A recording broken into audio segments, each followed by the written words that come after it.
Welcome to the Schedule.so tutorial series. In this tutorial, we'll show you how to set up payments in Schedule.so. Payments are useful when you want people to pay at the time of booking instead of following up later. This works well for any meeting where payment should be completed before the time is confirmed. Let's see how to set it up. Before collecting payments in an event, you first need to connect a payment provider. From your dashboard, go to Payments from the left sidebar. This is where you can manage your payment gateway connections. Here you'll see the supported payment providers available in your account.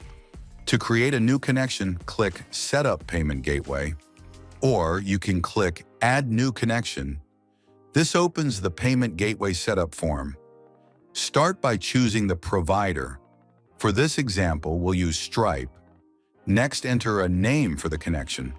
This name is only for your internal use, so choose something clear like Stripe Payment Gateway. This helps you identify the connection later when selecting it inside an event. When connecting a payment gateway, you can choose between Sandbox and Production. Sandbox mode is used for testing. No real money is charged. Production mode is used when you are ready to collect real payments from real bookers.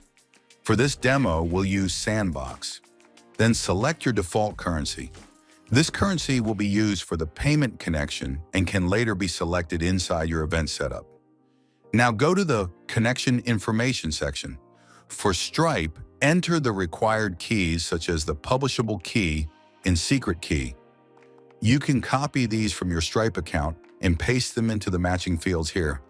Once everything is added, click Save. Your payment connection is now active and ready to use. Now go to Event Types and open the event where you want to charge people. Once the event opens, go to Advanced Settings. This is where you can turn payments on for that specific event. In the Payments section, turn on the Payments toggle. Now select the payment connection you created earlier. As soon as you select the payment connection, the currency field will be automatically filled based on your payment setup. If needed, you can change it and select a different currency for this event. Next, enter the amount you want to charge. You can also add a payment description to explain what the charge is for. Once the payment details are configured, click Update to save the event. Now let's look at the booking experience. When someone opens your booking page, they'll see that the event is a paid event, along with the payment amount. After selecting a date and time, now they'll enter their booking details and click Pay to Book. Here they can review the amount, choose the currency if more than one option is available, and complete the payment using the available payment method. Once the payment is completed, the booking is confirmed. This means the payment and booking happen together in one flow. And that's it. You're now ready to accept bookings and payments together, making it easier to manage paid appointments from one place in Schedule.so.